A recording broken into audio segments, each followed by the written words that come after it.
40-ամյա Ռուզաննա Տուդոյանը մեզ է մոտենում դանդաղ քայլերով։ Զրույցի ընթացքում երբեմն կանգ առնում մի պահ շունչը տեղը բերելու համար։ Անազատության մեջ է 2 տարուց ավելի։ Ամիսներ առաջ պարանոցին փոքրիկ գոյացություն է նկատել։ Այստեղ փոքրիկ, ասենց մի հատ շատ փոքրիկ շարիկ էր եղել, այդպես այստեղ բժիշկներին ասեցի,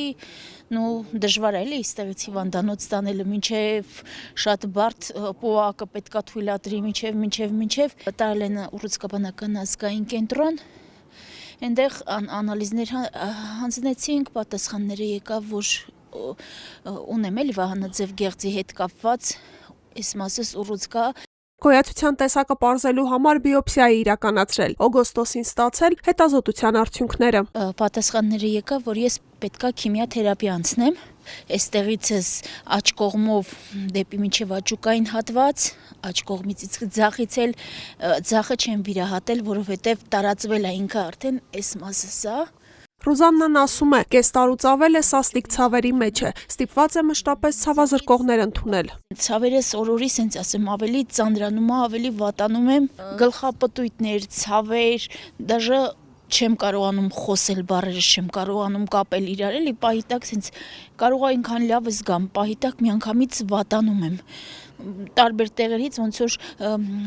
շշի այդ խորովածի շիշը, որի տակացնում են, սենց մտցնում են խշայտ Տենց բաներ է տեղի ունենում, մոտս տարբեր հատվածներում ցավեր եմ ունենում։ Բայց միայն ցավազրկողները լուծում չեն։ Արդեն 3 ամիս է սպասում է քիմիաթերապիայի բուժման կուրսին։ Գործընթացի ձգձգման հետևանքով ստիպված է եղել 1 սրվակ ձեռք բերել իր միջոցներով։ Տեղերի հետ կապված խնդիրներ կար։ Առողջապահության նախարարությունը չուներ այդ դեղորայքը, որպեսզի տրամադրեին, 3 հատ է եղել է հիմա, մեկը չի եղել։ Սպասում էին, որպեսզի բան լինի, բայց 3-ի առաջին օրը ինձ ասեցին, որ ընդամենը 30,000 դրամի խնդիրն է, որպեսզի ես ստանամ իմ առաջին քիմիաթերապիան, ասենք 30,000 դրամի համար ես այստեղ հաստատ չեմ մեռնի, այդպես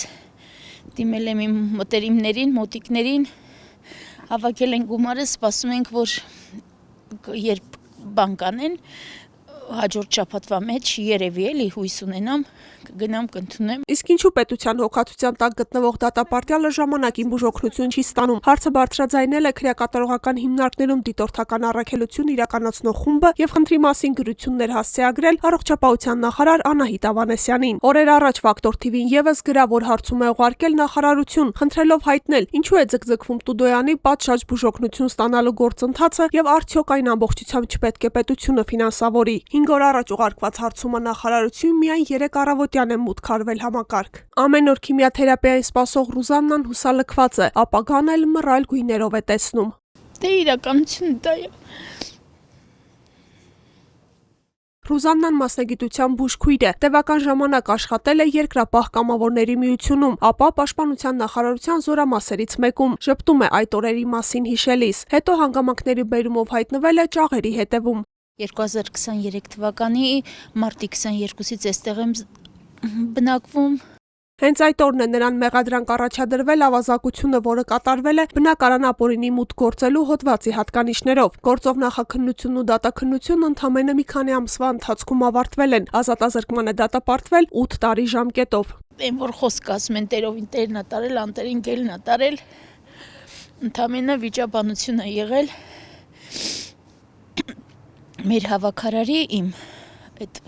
ուշկետի հավաքարի աղջիկա հետ ենք վիճել, միասին կռվել ենք, այդ վիճաբանությունը գեղեցիկ ձևով սարքեցին 8 տարի ազատազրկեցին։ Կինն ընդունում է, ծեծ եղել է, բայց ոչ ավելին։ Ասում է, եթե գումար ունենար եւ լավ փաստաբան կարողանար վարձել, այդ ծանր մեղադրանքն իր վրա չէին դնի։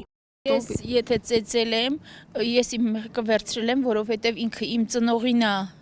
հայոյանք տվել, որը որ մահացած է, ես դա չեմ ների երբեք, ով ուզում է լինի, ասենք, չգիտեմ ոնց բացատրեմ, անբացատրելի բան է, հա, ես ծեծել եմ, համաձայն եմ, ծեծել եմ, ես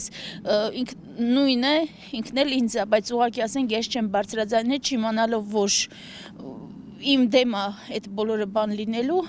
Ռուզաննայի հետ այսօր կապի մեջ է միայն աղջիկը, խոսում են ամիսը 1 անգամ տեսազանգով։ Ընկերների ու մյուս հարազատների հետ շփում գրեթե չունի։ Միակ ցանկությունն այսօր ազատությունն ու առողջանալն է։ Ցանկանում եմ բոլորին առաջնահերթ ազատություն, ամենակարևորը այս կյանքում ազատությունն է, մի խոսքով բոլորը երջանիկ լինեն, ես էլ ամենառաջինը բուժվեմ։